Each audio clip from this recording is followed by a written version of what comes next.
courtside. Now, everybody's making fun of my microphone, but nobody's shying away from it. We really don't have a choice, do we? Yeah. I mean, yeah, you could say no. Hey, it works, right? It does. No, there's no question. We were talking about the idea that your kids will be ready to play 8-0 coming off that late bus and never look back, never give up the lead. I did. I had a sense a couple days ago in practice we were very, very competitive. We had a couple of noses bloodied and a couple of guys, getting after it. And I thought we had gotten the bad taste out of our mouth a little bit, but I think the kids were excited about playing today. And there's still a lot to play for, and it's a blessing to play a college basketball game at any time, but especially this time of the year.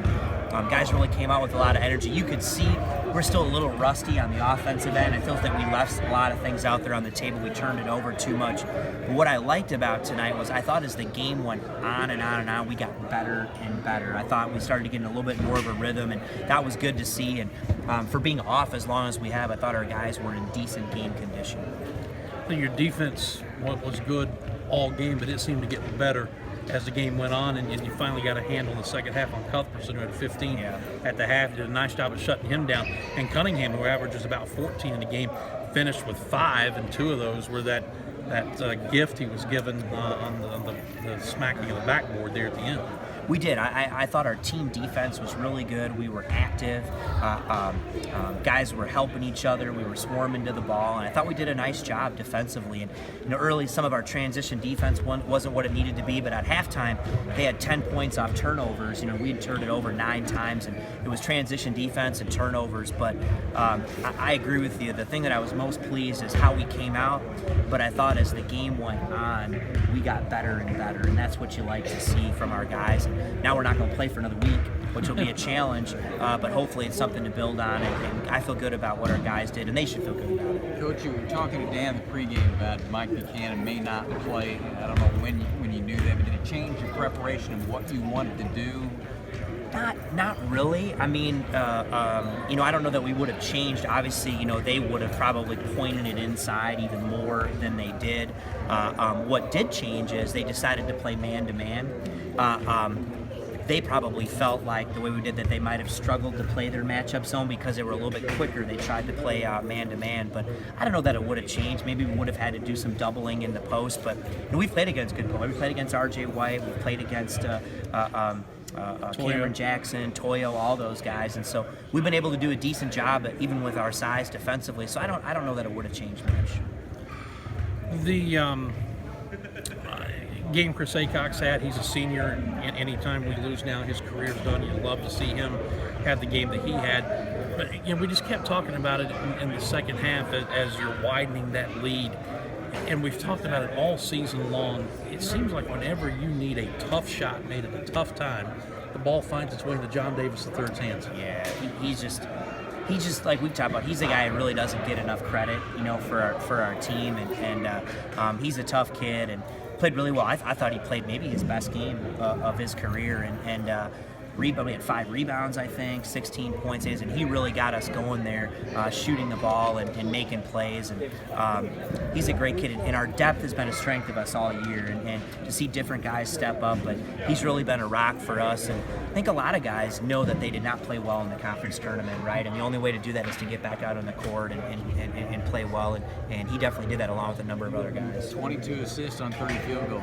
You feel good about that? I do, and I thought we missed a lot. I thought, we missed a lot of wide open shots too. But when you look at it, we had 32 points in the paint. And I think that you want to be able to score in the paint and shoot open threes. And when you're able to do that, that's when you're good offensively. And so we were able to score in the paint, and I thought that we made some shots, but we also had a lot of opportunities and shots that went in and out. And hopefully, boy, we could get hot from 3, and then we'd really have something. How about drawing up off an out-of-bounds play a lob for Jalen Williams? Hey, we had worked on that in practice, a little play against the zone, and he checked in, and I'm like, well, let's run stack X, just checking in. Why not? What are we here for, man? Let's do it. Let's go. Let's be aggressive. And we had a couple of lobs tonight, plays that were good, and so that was good to see him get going. And Jalen's going to be a really good player for us, and the more and more he plays, he's really active on the glass. He's going to get more and more comfortable, and he's got a really, really bright future for us. I was going to say, was there any more emotion on your sideline than when TK Hayes? Awesome. We're going to tell you, he's been trying to make a shot. Oh, finally, that's what the postseason's for. And did a great job. He turned around and knocked it down, and that was great to see. I love to see the reaction of our bench.